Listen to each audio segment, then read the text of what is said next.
Hello hi नमस्कार, स्वागत है आप सभी का मैग्नेट ब्रेन्स पे। मेरा नाम आशीष कपलेश और आज हम जो चर्चा करेंगे वो है wave motion, waves on a string का ऑब्जेक्टिव 1।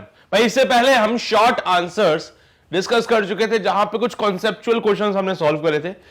अब ऑब्जेक्टिव 1 की कहानी ये होती है कि आपके पास सवाल आएगा, भले कैसा भी हो सकता है, न्यूमेरिकल टाइप का या फिर कॉन्सेप्चुअल टाइप का, लेकिन ऑप्शंस के साथ आएगा। तो आपको कोई एक ऑप्शन टिक लगाना है और बस आपका काम समाप्त। ठीक है, तो भाई पेन और पेपर तो होना ही चाहिए अपने पास, क्योंकि जब भी सवाल आता है हम लोग एक बात का बहुत अच्छे से ध्यान रखते हैं, क्या कि वीडियो को पॉज करना है, खुद से ट्राई जरूर करना है। ट्राई नहीं किया तो फिर क्या किया भाई, है ना। तो खुद से ट्राई जरूर करना और ये चेक करना है कि आपका सॉल्व किया हुआ क्वेश्चन सही था कि नहीं। तो भाई शुरू करते हैं कहानी को from the very first question. A sine wave is traveling in a medium। भाई एक साइन वेव है जो कि ट्रैवल कर रहा है किसी मीडियम में। The minimum distance between the two particles always having the same speed. तो साइन वेव बनाना आती है सभी को। अब यहां पे मिनिमम डिस्टेंस कितना होना चाहिए दो पार्टिकल्स में जिनकी सेम स्पीड हो सके। बता पाओगे? सोच के देखो क्या कहानी बनती है।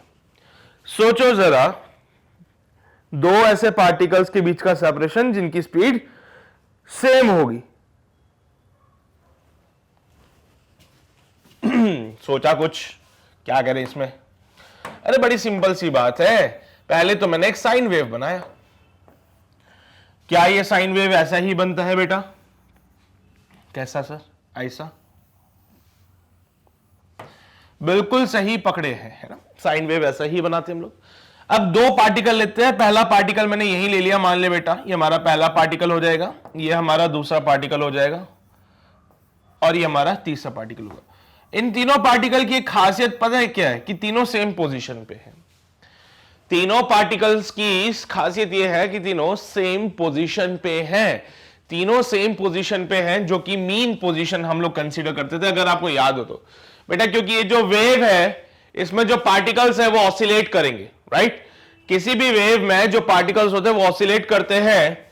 तो ये जो मैंने तीन पार्टिकल लिए हैं, इन तीनों पार्टिकल्स की इस समय एक खासियत ये है कि तीनों के तीनों पार्टिकल्स का जो एम्पलीट्यूड है इस टाइम पे वो जीरो है। इन तीनों पार्टिकल्स का डिस्प्लेसमेंट जीरो है, और जहां पे डिस्प्लेसमेंट जीरो होता है वहां पे हम क्या बोलते थे बेटा? वेलोसिटी भी जीरो होती है। यानी ये जो पार्टिकल है ये अभी मीन पोजीशन पे है। ये पार्टिकल अभी कहां पे होगा? At the mean position.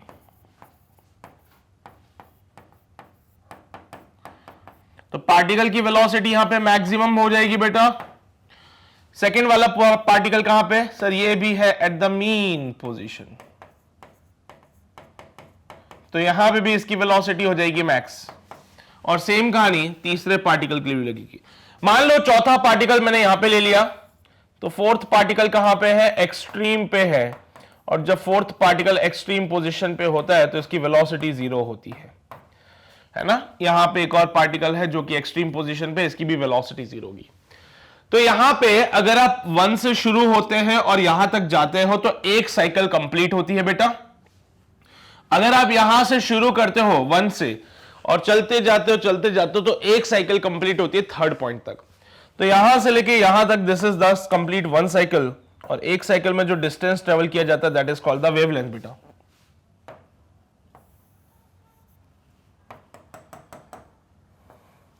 इसको क्या बोलेंगे? वेवलेंथ कहेंगे। तो एक साइकिल कंप्लीट हुई, उसमें वेवलेंथ लैम्डा। लेकिन उन्होंने पूछा है कि भैया पार्टिकल्स बता दीजिए जिनकी स्पीड सेम हो। तो 1 और 2 दो पार्टिकल ऐसे हैं जिनकी स्पीड सेम है, तो इनके बीच का सेपरेशन कितना हो सकता है बेटा? Lambda by 2। कितना हो सकता है इनके बीच का सेपरेशन? लैम्डा बाय 2 का। तो आंसर क्या है बेटा? Lambda by 2। तो दो ऐसे पार्टिकल जिनकी सेम स्पीड है, इन दोनों के बीच का सेपरेशन लैम्डा बाय 2 होगा। मेरी बात समझते हैं आप लोग? क्लियर है? बहुत ज्यादा टफ था क्या क्वेश्चन? सिंपल था, हलवा सा सवाल है। छाप लो जल्दी से। किया नोट सभी ने? सभी ने नोट किया? बहुत बढ़िया। चलिए भाई, to the next question. A sine wave is traveling in a medium. A particular particle has the zero displacement at a certain instant. The particle closest to it having the zero displacement is at a distance. फिर से sine wave है भैया, travel कर रहा है medium में। एक particle जिसका जीरो डिस्प्लेसमेंट है at a certain instant, the particle closest to it having the zero displacement. तो फिर से साइन वेव है, उसमें एक पार्टिकल ऐसा है जिसका जीरो डिस्प्लेसमेंट है, एक साइन वेव जिसमें एक पार्टिकल जिसका जीरो डिस्प्लेसमेंट है, तो इसका करीबी एक और पार्टिकल जिसका जीरो डिस्प्लेसमेंट होगा, तो भैया इनके बीच का सेपरेशन क्या हो सकता है? तो वही कहानी भैया, साइन वेव तो बनाना ही पड़ेगा हम लोगों को।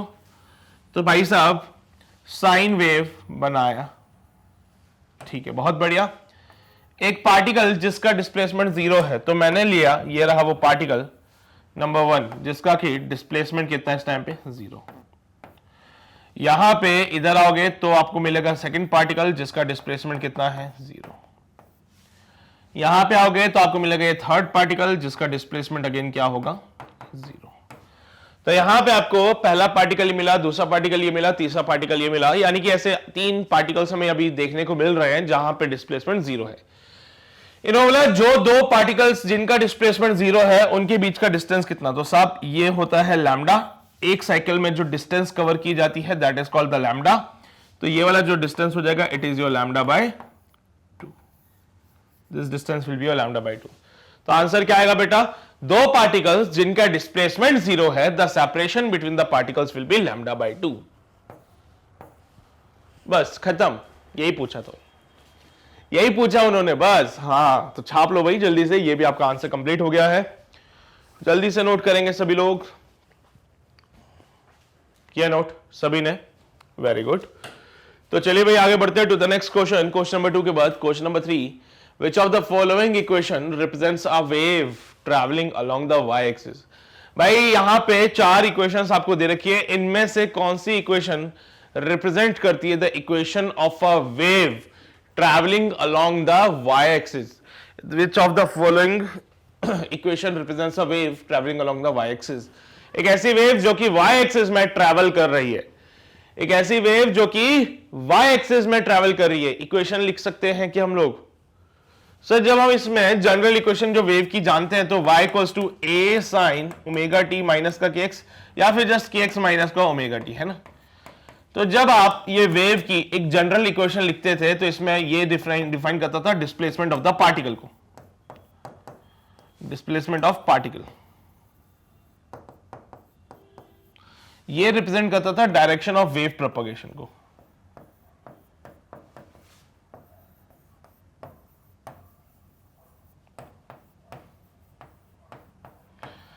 तो इस इक्वेशन के हिसाब से, ये जो मैंने इक्वेशन यहां पे लिखी है इसके हिसाब से वेव जा रही है अलोंग द एक्स एक्सिस, और उस वेव में जो पार्टिकल है, जिस मीडियम से वो वेव जा रही है, उस मीडियम के पार्टिकल जो ऑसिलेट करते हैं वो वाई एक्सिस पे करते हैं। यानी कि सपोज ये कोई वेव है हमारे पास, तो वेव जा रही है अलोंग द एक्स एक्सिस, और जो पार्टिकल मीडियम के वो ऑसिलेट कर रहे हैं that will be along the Y axis.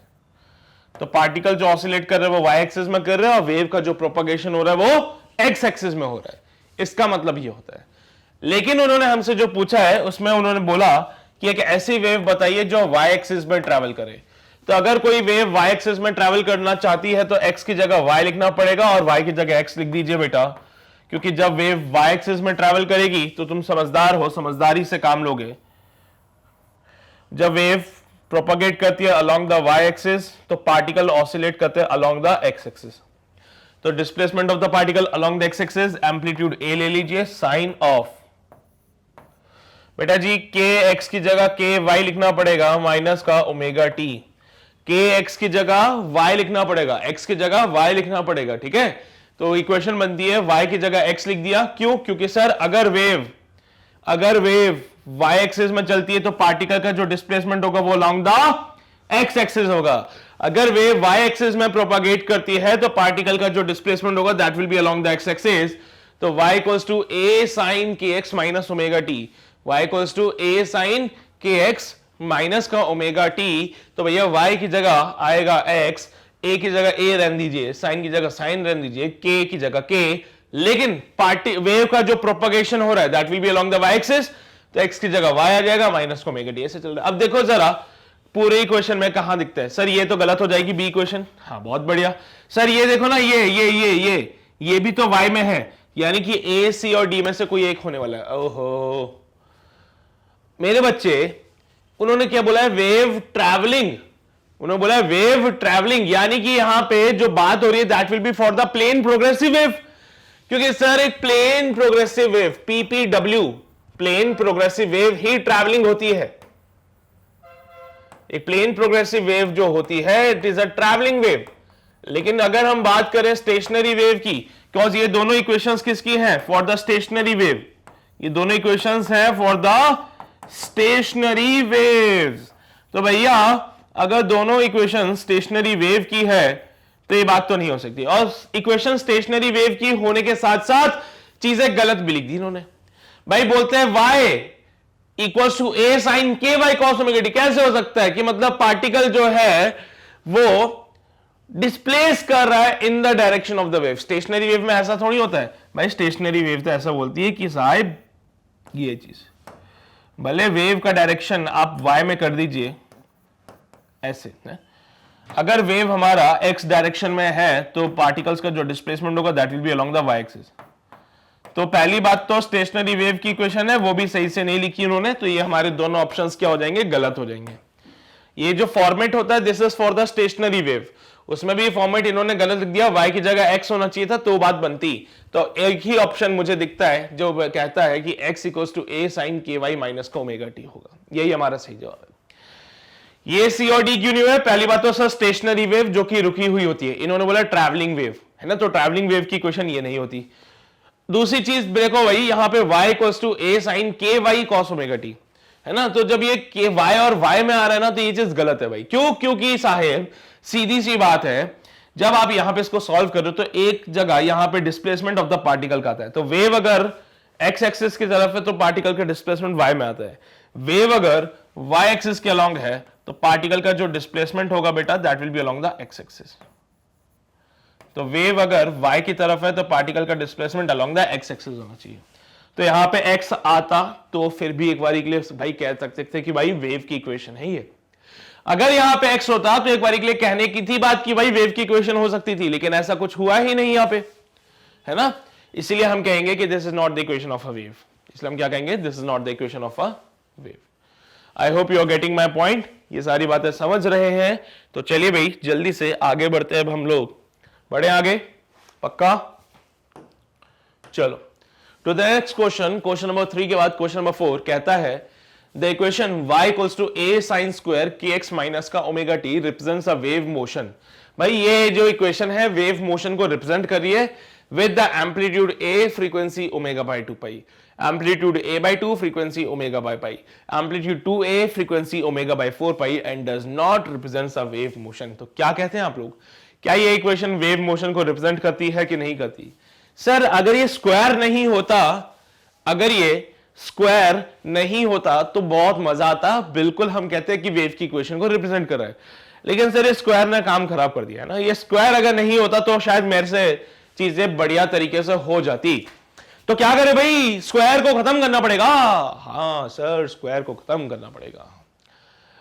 Trigonometry तो जानते ही होंगे। हाँ सर हम नहीं जानेंगे तो कौन जानेगा भाई, जेई के स्टूडेंट्स हो, ट्रिग्नोमेट्री जानते हो भाई। देखो भेदभाव नहीं करूंगा कि जेई के स्टूडेंट्स हो कि नहीं, नीट के स्टूडेंट्स भी हैं तो भाई वो भी ट्रिग्नोमेट्री का थोड़ा बहुत ज्ञान तो लेके रखते ही है। That sine square theta will be 1 minus का कॉस ऑफ 2 थीटा बाय 2। नहीं पता चिंता मत करो, छाप लो, ठीक है। नहीं पता तो चिंता मत करो, इसको छापने का कष्ट करो। यही होता है क्या? यही होता है। अब चलो जरा थीटा की जगह, यहां पे साहिब थीटा की जगह क्या है? के एक्स माइनस का ओमेगा टी।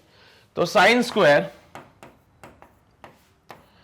के एक्स माइनस का omega t will be equal to 1 minus का कॉस के एक्स माइनस का ओमेगा टी डिवाइड बाई 2। ओहो क्या बात है, अति उत्तम मजा ही आ गया सर। तो जब आपकी y इक्वल्स टू a, बेटा जी क्या मैं sign square k x minus omega T की जगह वो लिख दूं? क्या लिख दो सर? अच्छा एक मिनट रुको, अभी तो झोल हो जाता। हाँ 2 से मल्टीप्लाई नहीं किया ना, अभी तो झोल हो जाता। तो चलिए भाई sign square k x minus omega T की जगह मैं सीधा लिखता हूं 1 माइनस का 2 cos of 2 k x minus omega T बटा 2। तो y is equals to a by 2, 1 minus का cos of 2 k x minus का 2 omega t. y equals to, भाई देखो क्या होता है ना कि अगर ये a बाई 2 कॉन्स्टेंट मिलता है तो इसको इग्नोर कर दिया करो। जब भी ऐसे वेव में एसएचएम में आपको ऐसी चीजें मिले ना तो जो कांस्टेंट वाला पार्ट होता है इसको इग्नोर कर दिया करो, जस्ट आप अपनी इक्वेशन पे फोकस किया करो। अगर वेव में या सिंपल हार्मोनिक मोशन में आपको इक्वेशन ऐसी देखने को मिलती है तो ये जो a बाई 2 है ना मेरे बच्चे, ये जो a बाई 2 है ना, आप इसको इग्नोर कर देना। बोलना साहब ये वाली बात तो वेव को रिप्रेजेंट नहीं करती, लेकिन हाँ ये this represents the wave, this equation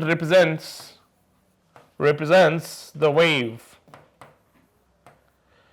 So the point is very clear कि जब y equals to a by 2 minus a by 2 cos 2 kx minus 2 omega t लिखते हैं तो a by 2 being a constant part भैया ignore कर दो, ignore कर दिया इसको, छोड़ दो इसको, बचा हुआ है ये a by 2 cos 2 kx minus 2 omega t, इसको फोकस करो। This represents the wave. तो पहली चीज एम्पलीट्यूड बोले तो कितना a बटा 2, तो amplitude will be a by 2। ठीक है साहब। फ्रीक्वेंसी कितनी होती है, फ्रीक्वेंसी कितनी होती है सर 2 पाई बाई ओमेगा। अरे यार ओमेगा कितना होता है, ओमेगा को लिखते हैं सर 2 पाई बाई फ्रीक्वेंसी, लेकिन इस बार ओमेगा नहीं है, इस बार कौन है, ओमेगा डैश है। And omega dash is equals to 2 omega. Omega dash कितना है बेटा, 2 ओमेगा है। अरे यार इसको ऐसे लिखो ना, a dash cos 2 k x minus omega dash T, इसको ऐसे लिख सकते हैं ना, a डैश कॉस के dash x minus omega dash, dash के फॉर्म में लिख लो, कंफ्यूजन होता है। तो एम्पलीट्यूड a डैश कितना आया, a बाई 2। नई इक्वेशन बना चुके हो अब तुम लोग, इस इक्वेशन को छोड़ छाड़ के एक नई इक्वेशन बना ली तुम लोगों ने। तो भैया एम्पलीट्यूड तो a बाई 2 नजर आ रहा है, कौन सा, ये रहा, ये है एम्पलीट्यूड। इसको तो इग्नोर कर देंगे हम लोग, इसको तो इग्नोर कर देंगे हम लोग, ये इग्नोर किया गया है इसको। Amplitude frequency omega dash wave की है ना, तो omega dash will be 2 omega, 2 से 2 मर जाएगा तो frequency comes out be pi by omega, frequency comes out be pi by omega. यानी कि एक ऐसे ऑप्शन देखो जिसमें एम्पलीट्यूड a बाई 2 है और फ्रीक्वेंसी ओमेगा बाई पाई है।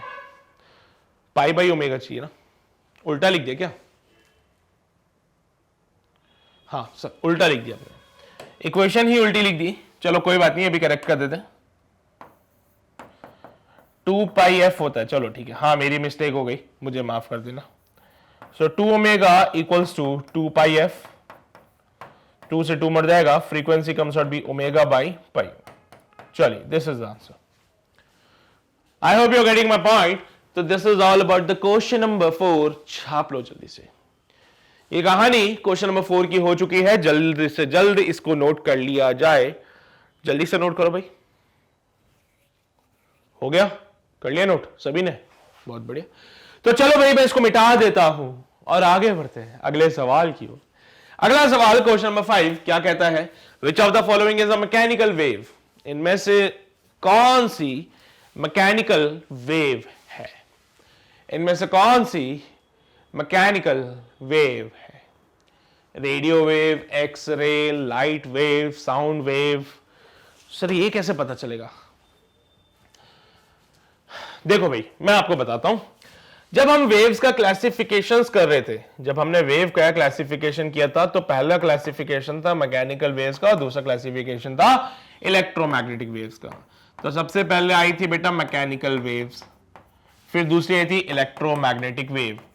साहिब मैकेनिकल वेव और इलेक्ट्रोमैग्नेटिक वेव में अंतर बस इतना है, they require the medium, they require medium for propagation.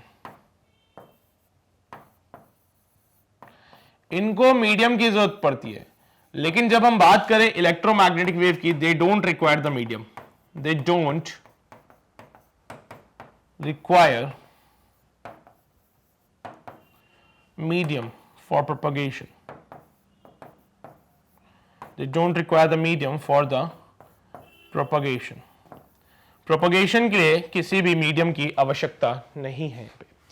और जब इलेक्ट्रोमैग्नेटिक वेव को देखते हो तो इसका एक पूरा स्पेक्ट्रम दिखता है भैया। उस स्पेक्ट्रम में विभिन्न प्रकार की वेव्स दिखती है, ठीक है। तो इलेक्ट्रोमैग्नेटिक वेव का एक पूरा स्पेक्ट्रम है बेटा, जिसमें कि विभिन्न प्रकार की वेव्स है, जिसमें sound waves, ultraviolet rays, infrared rays, X rays, gamma rays, radio waves, सब प्रकार की वेव इसमें आती है। तो रेडियो वेव, एक्स वेव, है ना, लाइट रे, ये सब क्या है, इलेक्ट्रोमैग्नेटिक है। तो सिर्फ और सिर्फ साउंड वेव ऐसा है जो कि एक मैकेनिकल वेव है, ठीक है। तो sound wave is a mechanical wave, rest of these are the electromagnetic wave.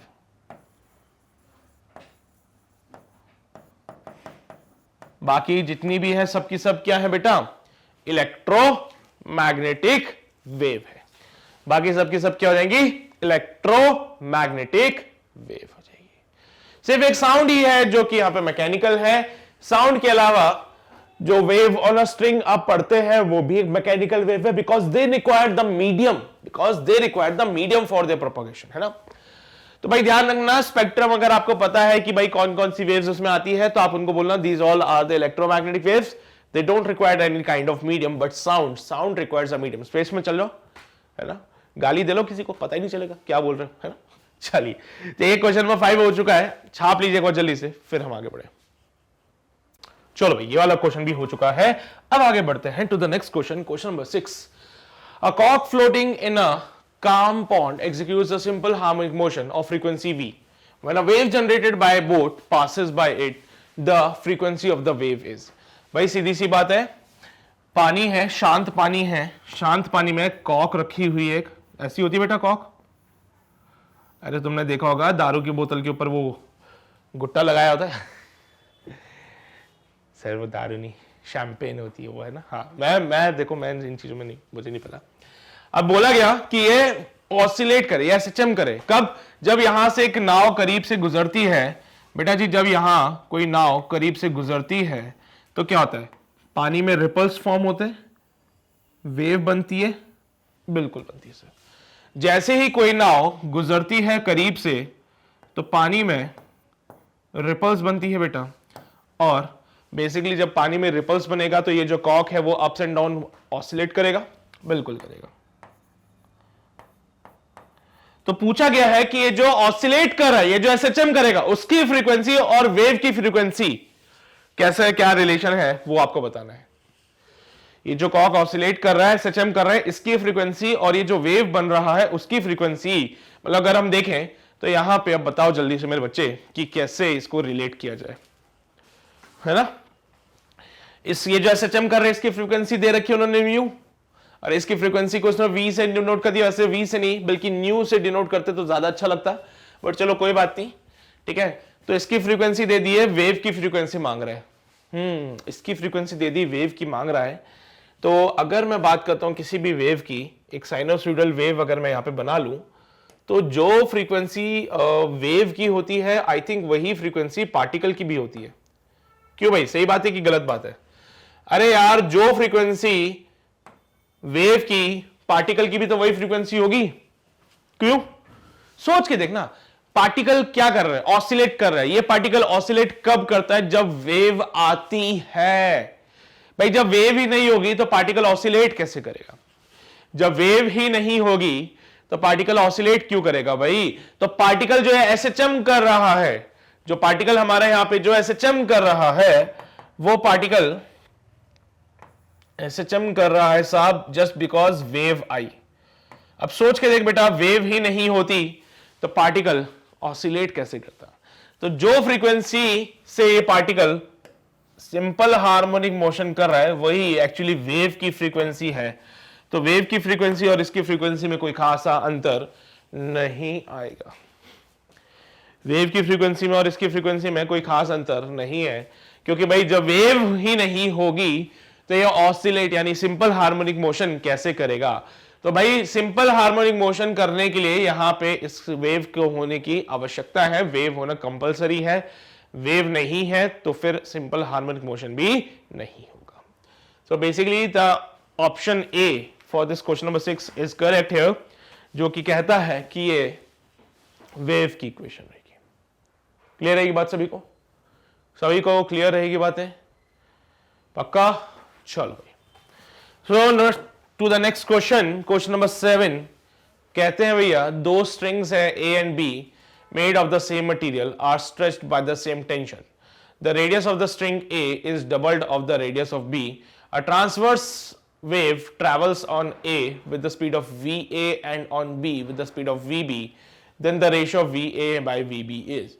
दो रस्सियां A और B है, सेम मटेरियल की बनी हुई है, इनको सेम टेंशन से आपने स्ट्रेच किया, यानी कि इनके ऊपर सेम फोर्स लगाया जा रहा है। Radius of the string A is double of the radius of B. A का जो रेडियस है बेटा वो बी के डबल है, तो ए पे जो वेव चल रही थी उसकी स्पीड थी वी ए, बी पे जो वेव चल रही थी उसकी स्पीड थी वी बी। तो वी ए और वी बी का जो रेशियो होगा वो क्या होगा? क्या बता पाएंगे इसको? सोच के तो देखो क्या आंसर बनता है। सोचो जरा, विचार करो, देखो भाई क्या आंसर बनता है इसका।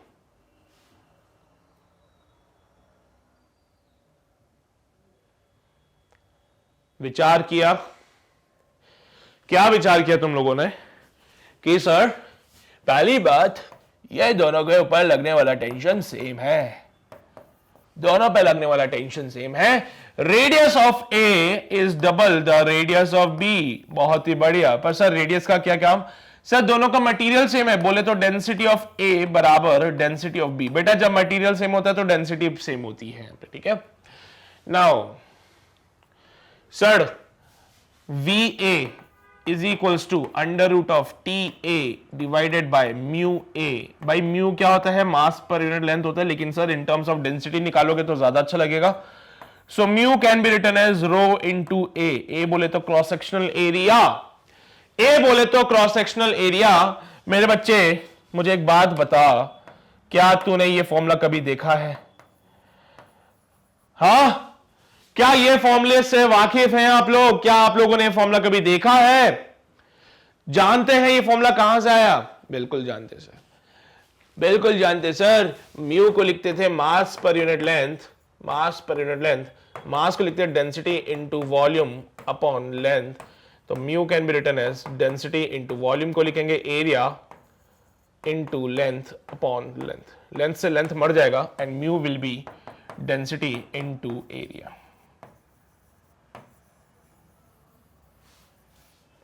लो भाई, ये वाली बातें यहां से आती है अगर आपको पता ना हो तो। अच्छा जी, ओके। तो जब इसको हमने सॉल्व किया, it is given by under root of T divided by rho into area.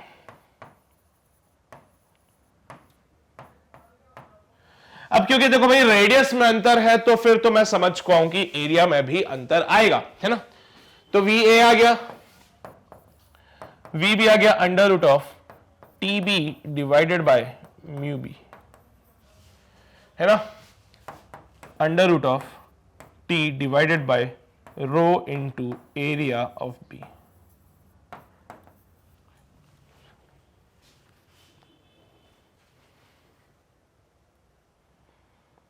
सही है? अच्छा, तो साहब जब आप रेशियो निकालोगे V A upon V B का, so it is given by under root of area of B divided by area of A. तो जब हम V A upon V B करते हैं, so it is given by radius of B का square upon. सब बहुत bore हो रहे हैं सर, नींद आ रही है। अरे कुछ नहीं किया, सुनो मेरे बच्चे ध्यान से सुनो। अच्छा आ जाओ, जाग जाओ, जाग जाओ, सभी लोग जग जाओ, जल्दी से आ जाओ। देखो भाई, कहा गया था रस्सियों को सेम मटेरियल, मटेरियल सेम होता है तो डेंसिटी को सेम किया। दो रस्सियां हैं, सेम मटेरियल की हैं तो डेंसिटी सेम है, लेकिन ए का जो रेडियस है वो बी के डबल है। और यहां पे दोनों में वेव जो चल रही है उसकी वेलोसिटी ए वाले के लिए बोल रखा है वी ए, बी वाले के लिए बोल रखा है वी बी। तो वी ए और वी बी का रेशियो मांगते हैं भैया। अब तुम जानते हो कि रेशो होता है T A upon mu A, T B upon mu B, tension दोनों में सेम है, तो टी ए की जगह टी लिख दिया, टी बी की जगह टी लिख दिया भाई। म्यू को रो इंटू एरिया लिखते हैं, तो ये लिखा mu equals to density into area of A, mu equals to density into area of B. भैया टी बाय रो से टी बाय रो मर जाएगा, तो V A upon V B under root of area of B upon area of A. भैया area कितना होता है भाई? अरे किसी भी रस्सी का एरिया होता है पाई आर स्क्वायर, किसी भी रस्सी का जो एरिया होता है वो होता है पाई आर स्क्वायर। तो एरिया हो गया पाई आर स्क्वायर, तो देख बेटा यहां पे पाई से पाई मर जाएगा, हो गया। अब यहां से इसको सॉल्व करने पे R B upon R A आ जाएगा, and R A is 2 times of R B, तो ये R B upon 2 times of R B, R B से आर बी मर जाएगा, your answer will be 1/2। So the ratio of V A और V B comes out be 1/2, तो ratio of V and V B comes out be 1/2, तो ratio comes out be 1/2। यही है हमारा question number 7। उम्मीद करता हूं बातें आपको समझ आ रही होगी, उम्मीद करता हूं बातें समझ आ रही है सबको। हो गया नोट? कर लिया नोट सभी ने? अच्छा सवाल था ना, ये दिमाग लगाने वाला था, बिल्कुल। चलो भाई, तो मेहनत करने के बाद क्वेश्चन को कंप्लीट किया, और अब आगे बढ़ते हैं to the next question. Sir ये क्या बात होती है, पुली कहां से आ गई इसमें? है सर वेव्स की बातें हो रही थी, पुली कहां से आ गया? चलो देखते हैं क्या कहते हैं। Both the string shown in the figure are made of the, फिर से सेम मटेरियल हो गए यार, they are made of same material, okay sir, and have the same cross section. इस बार तो एरिया भी सेम है, ओहो क्या बात है। द पुली आर लाइट, ये जो पुलीज है बेटा ये मासलेस हो जाएंगी, बहुत बढ़िया। The wave speed of a transverse wave in the string A B is v1। भैया ये जो ए बी वाली रस्सी है इसमें वेव का स्पीड v1 है, ये जो सी डी वाली रस्सी है इसमें वेव का स्पीड v2 है। इस वाले में वेव का स्पीड v1, इस वाले में वेव का स्पीड v2, तो भैया बताओ जरा रेशियो क्या होगा, है ना? ये अच्छा सवाल है, दिमाग लगाना पड़ेगा भैया। अगर तुम्हें मैकेनिक्स का थोड़ा सा भी अंदाजा है तो 2 मिनट में सॉल्व होगा, 2 मिनट में। क्या किया जाए, क्या किया जाए, छोड़ दिया जाए या मार दिया जाए? मान लो यहां पे टेंशन, सर हम तो कर लें सॉल्व पहले, अच्छा करो करो। मान लो अब मैं बता देता हूं, यहां पे टेंशन टी, यहां पे भी टेंशन टी, है ना? और यहां पे जो टेंशन होगा that will be your T dash, since the pulley is massless. क्योंकि पुली जो है हमारी पुली ये मासलेस है, क्योंकि ये जो पुली हमारे पास है ये मासलेस है, तो net force acting on the pulley will be 0। क्यों? अरे सर मास ही 0 हो गया इसका, तो मासलेस होने का मतलब क्या है? मास 0 इसका। तो net force on the pulley will be 0, और नेट फोर्स पुली पे 0 है, तो ऊपर लग रहा है tension tension T T, T plus T minus का टी डैश शुड बी 0। भैया ऊपर वाली साइड को हम अगर पॉजिटिव और नीचे वाली साइड को हम अगर नेगेटिव मान के चले तो ये कहानी आती है, सो 2t माइनस का T dash should be 0, so T dash should be equals to 2t। क्या बात है, दोनों रस्सियों में जो टेंशन था उसका रिलेशन आ चुका है, दोनों के दोनों रस्सियों में जो टेंशन है उसका रिलेशन हमारे पास है, तो दोनों रस्सियों में जो टेंशन है उसका रिलेशन है हमारे पास। अब देख मेरे बच्चे, सीधी सी बात मैं तुझे बताऊं तो क्या होगा, यहां पे देखो tension tension T dash, tension tension T dash, ये वाली काम हो गया। वेलोसिटी की बात करें तो speed of the wave on a string is given by under root of T upon rho into area. Sir ये रो इनटू एरिया कहां से आ गया? फिर से म्यू होता था ना नीचे, हाँ म्यू होता था, लेकिन देख मेरे बच्चे म्यू को लिखते थे डेंसिटी इनटू एरिया। अब देख दोनों का मटेरियल सेम, तो दोनों की density same, they made of same material यानी density same, their cross sectional area is same, that means their area is also same, तो mu equals to rho into area में mu सेम हो जाएगा। v1 की बात करें t1 upon mu, v2 की बात करें under root of t2 upon mu. ले बेटा दोनों का रेशियो निकाल ले, तो v1 by v2 is equals to under root of t1 by t2। मेरे बच्चे t1 किस में आएगा? ऊपर वाले में, हाँ सर बिल्कुल, और t2 किस में आएगा? नीचे वाले में। तो basically t2 will be equals to 2 times of t1, T2 will be equals to 2 times of T1। बेटा सही बात है कि नहीं है? अरे कुछ गलत बोल दिया क्या मैंने? अरे इसमें टेंशन T1 मान ले और नीचे वाले में टेंशन T2 मान लो, तो यह T1 T1 T2 तो T2 will be equals to 2 times of T1। तो चलिए भाई यहां पे लिख देते हैं V1 by V2 is equals to under root of T1 upon 2T1 यानी कि 1 बाय अंडर रूट ऑफ 2। लो भाई ये बनता है द रिलेशन, द रेशियो, और ऑप्शन डी पे ताला लगा देना इसमें। फिर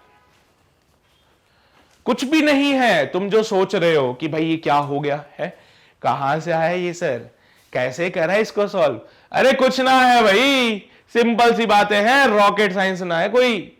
समझते हो सभी लोग बढ़िया तरीके से, मेरी भाषा समझते हो ना, लिख लो भाई जल्दी से।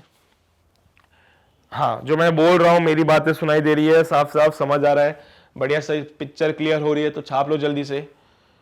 सभी लोग जल्दी से छापेंगे इसको, सभी लोग जल्दी से छापेंगे इसको। छापने के बाद चलिए भाई आगे बढ़ते हैं टू द अगला सवाल, question number 9।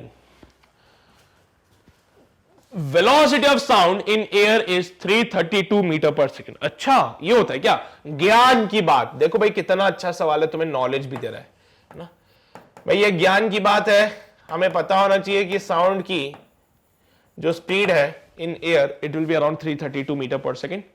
It's velocity in the vacuum will be, vacuum में कितनी होगी फिर सर, ऑब्वियस ही बात है वैक्यूम में 332 से कम हो जाएगी, यानी ग्रेटर देन 332 बहुत गलत बात है, इक्वल टू 332 बहुत गलत बात है। हाँ लेस देन होगी ना, क्या velocity in vacuum will be less than 332 या फिर इट इज मीनिंगलेस? भाई मीनिंगलेस होगा। काहे होगा मीनिंगलेस? क्योंकि Sahib sound is a mechanical wave, sound is a mechanical wave, and since sound is a mechanical wave, there is no meaning of the sound without the medium.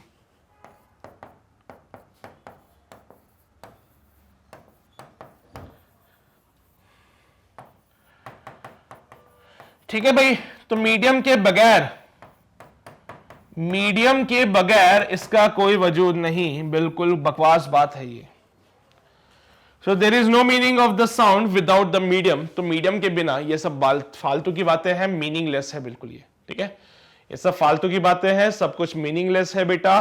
Sound mechanical wave है, medium चाहिए ही चाहिए। आप जा रहे हो कहां पे, vacuum में, वैक्यूम में साउंड का कोई मतलब नहीं है भाई, ठीक है, क्लियर?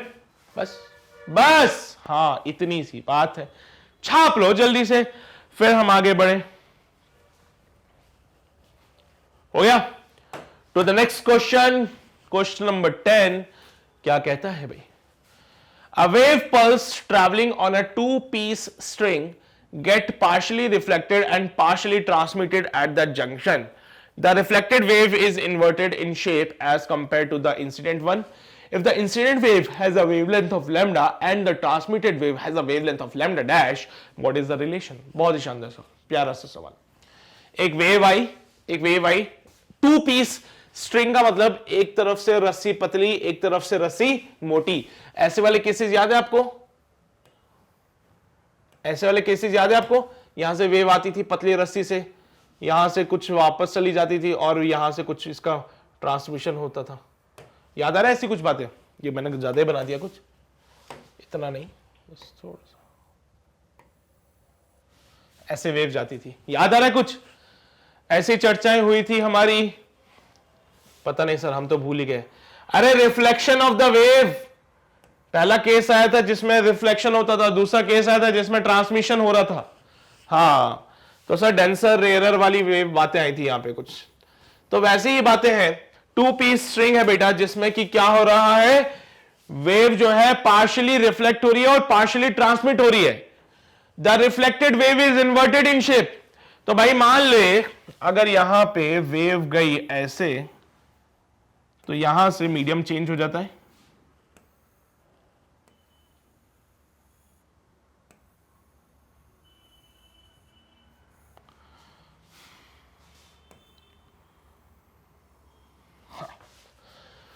तो भैया सीधी सी बात है, this is the incident wave. ये क्या है? Incident wave. ये कुछ पार्ट उसका रिफ्लेक्ट हो गया, कुछ पार्ट इसका ट्रांसमिट हो गया।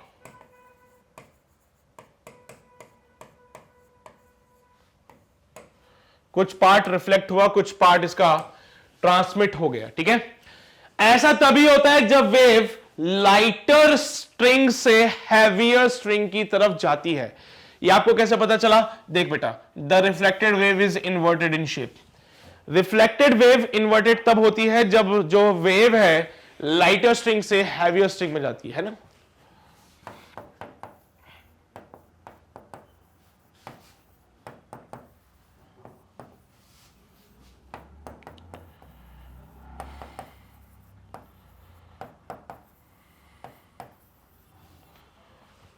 ठीक है, तो जब हमारी जो वेव है वो पतली रस्सी से मोटी वाली रस्सी में जाती है तो उसका कुछ पार्ट रिफ्लेक्ट हो जाता है, कुछ पार्ट ट्रांसमिट होता है, उनके एम्पलीट्यूड डिक्रीज हो जाते हैं। क्या रिलेशन था बता चुका हूं आप लोगों को। Now if the incident wave has the wavelength lambda, भैया इस वेव का वेवलेंथ था लैम्डा और ट्रांसमिटेड वेव का वेवलेंथ हो जाएगा लैम्डा डैश, तो what is the relation between lambda and lambda dash? Lambda और लैम्डा डैश में क्या रिलेशन होगा? भाई देखो, फ्रीक्वेंसी में तो बदलाव नहीं होने वाले है ना, फ्रीक्वेंसी वगैरह में तो बदलाव नहीं होंगे, तो अल्टीमेटली क्या करें साहब?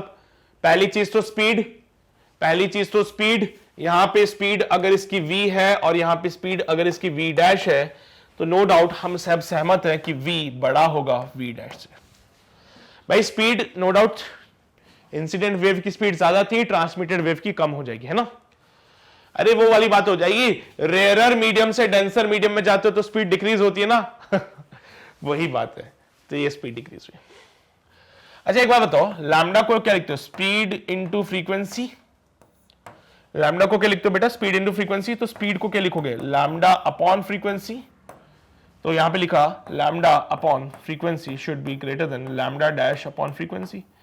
भाई क्योंकि देखो फ्रीक्वेंसी जो है वो सोर्स की प्रॉपर्टी बेसिकली है ना, तो हम ये नहीं बोलेंगे कि यहां पे फ्रीक्वेंसी में बदलाव आया, फ्रीक्वेंसी में चेंजेस नहीं आते, तो ultimately we got the relation that lambda will be greater than the lambda dash. Ultimately relation आता है that lambda will be greater than the lambda dash, जो कि सी ऑप्शन में मिलता है। यही हमारा सही जवाब है। ये चीज पता होनी चाहिए आपको कि कब रिफ्लेक्टेड वेव इन्वर्टेड हो जाती है, कब रिफ्लेक्टेड वेव सेम साइड पे ही रहती है ना। तो ये पता होनी चाहिए बातें अपने को, ये बातें अपने को पता होनी चाहिए कि कब रिफ्लेक्टेड वेव इन्वर्टेड हो जाती है और कब रिफ्लेक्टेड वेव सेम डायरेक्शन में रहती है। तो इसको छाप लो जल्दी से, फिर हम आगे बढ़े। समझ आती है कहानी पूरी? पक्का ना? फ्रीक्वेंसी पे फर्क नहीं पड़ेगा, सोर्स की भाई प्रॉपर्टी है वो। ठीक है, अब जब यहां पे स्पीड का देखा तो स्पीड इसमें ज्यादा थी, इसमें कम थी, तो वो वाली बात हमने यहां पे कर दी है ना। क्लियर है ये बातें? चलिए भाई, तो बढ़ते हैं आगे to the next question. Question number 11 क्या कहता है भाई हमसे? क्वेश्चन 11 कह रहा है कि दो वेव्स हैं जिसको रिप्रेजेंट किया गया a sin omega t minus के एक्स और a cos omega t minus के एक्स से।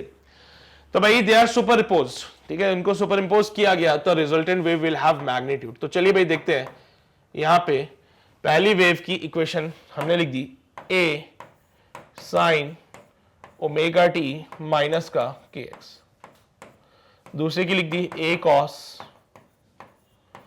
ओमेगा t माइनस का के एक्स।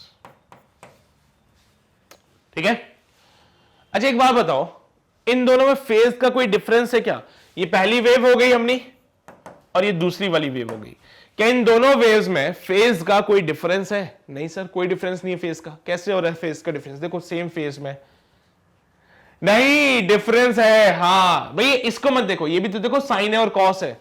भाई साइन को अगर लिखा जाए cos of 90 plus theta, cos of 90 plus theta लिख दूं, या फिर लाइक कॉस को लिख दूं साइन ऑफ 90 प्लस थीटा, तो चलेगा ना। कॉस को अगर साइन ऑफ 90 माइनस थीटा कर देते हैं तो ज्यादा बेटर है ना। तो इसको लिख दो, कॉस को क्या लिख सकते हो? Sine of 90 minus theta. तो साइन 90 माइनस थीटा आपको वो आंसर देगा। ठीक है, तो 90 माइनस ओमेगा टी और ये के एक्स के फॉर्मेट में इक्वेशन चलेगी। तो बेसिकली एक तरफ साइन एक तरफ कॉस, साइन और कॉस में जो अंतर चलता है वो 90 डिग्री का चलता है, आपको पता होना चाहिए बात। ये बात हम बहुत अच्छे से जानना चाहिए हम लोगों को कि साइन और कॉस में जो अंतर चलता है वो 90 डिग्री का चलता है। तो here the phase degree is of the 90 degree. Phase difference जो है 90 डिग्री का होगा। पहले वाले का एम्पलीट्यूड ए है, दूसरे वाले का एम्पलीट्यूड ए है, तो the resultant amplitude is given by under root of a1 का स्क्वायर प्लस a2 का square plus 2a1 a2 cos, बोलो 2a1 a2 cos of 90 degree. भाई कॉस डेल्टा फाई कॉस 90 होता है, ये तो शून्य हो जाएगा, तो the net amplitude is given by under root of a1 का स्क्वायर प्लस a2 का square. It is given by under root of a का स्क्वायर प्लस a का स्क्वायर। Got it? सॉल्व किया, so the net amplitude is given by root of 2a। ये है साहिब answer इसका, root of 2a, root of 2a, this is the right answer. So root of 2a ये हमारा सही जवाब होगा। क्या मेरी बात समझते हैं आप लोग? क्या सारी बातें क्लियर रहेगी? क्या कोई शक, कोई समस्या, कोई परेशानी किसी भी प्रकार की इस सवाल में? नहीं, बहुत सिंपल से क्वेश्चन था, क्योंकि बस ये पता होना चाहिए ये साइन और कॉस में फेज डिफरेंस 90 का होता है, ये पता होना चाहिए। ये पता है तो बहुत बढ़िया, भाई गंगा नहा लिए तुम लोग तो, है ना? छाप लो इसको जल्दी से, फिर हम आगे बढ़ते हैं। हो गया, छाप लिया, बात समझ आई सभी को? बहुत बढ़िया। चलिए भाई, तो यहां पे हुआ क्वेश्चन नंबर 11 का समापन, और इसी के साथ करते हैं हमारे आज के छोटे से सेशन का समापन। क्वेश्चन अभी बाकी है मेरे दोस्त, तो वो बचे हुए क्वेश्चंस होंगे हमारे अगले सेशन में। बाकी भाई वीडियो में कोई समस्या वगैरह परेशानी अगर तुम्हें लगती है, कमेंट सेक्शन में उसको जरूर लिखना, सो दैट आपकी समस्याओं का समाधान हम दे सके। बाकी भाई वीडियो दोबारा देखनी है तो उसके लिए बेटर रहेगा कि आप हमारी ऑफिशियल वेबसाइट www.magnetbrains.com पे जाएं, क्योंकि वहां पे सारी वीडियोस हमने प्रॉपर्ली सीक्वेंस में अरेंज करके रख दी है, जिससे कि आपको कभी उनको ढूंढना ना पड़े, राइट? और हां, अगर नोट्स की रिक्वायरमेंट है तो भाई डिस्क्रिप्शन बॉक्स में जाइए, क्योंकि वहां पे एक लिंक अवेलेबल है, एंड थ्रू दैट लिंक आप एक्सेस कर सकते हैं नोट्स के लिए भी। तो एक बार आपको पूरी इंक्वायरी वहां पे अगर करनी है तो वहां पे जाके आप कर सकते हैं। बुक्स के लिए भी सेम प्रोसेस है भाई, क्योंकि देखो यार, मुझे पता है बच्चों की एक समस्या होती है, सर कौन सी बुक सॉल्व करें? सर मेरे पास तो 3 बुक्स है, तीनों सॉल्व करूं? अरे मत करो भाई, 3 बुक्स की जगह एक ऐसी बुक लो जो तीनों का काम कर सके, जो कि आपको मिलेगी मैग्नेट ब्रेन्स पे। और वो मैग्नेट ब्रेन्स की बुक के लिए अगर आपको इंक्वायरी करनी है तो फिर से जाइए डिस्क्रिप्शन बॉक्स में, वहां पे लिंक अवेलेबल है for the books as well, उस पर जाके आप इंक्वायरी कर सकते हैं। तो ये सारी चीजें आपको मैग्नेट ब्रेन्स पे अवेलेबल हो रही है, एक बार चेक जरूर कीजिए, आपके लिए बहुत इंपॉर्टेंट है। बाकी अगली वीडियो आपको अगले टाइम पे मिल जाएगी, यानी कि नेक्स्ट सेशन में आपको सारी चीजें कवर करवा दी जाएगी। तब तक ये अपना ध्यान रखिए, पढ़ाई करते रहिए, ऑल द वेरी बेस्ट।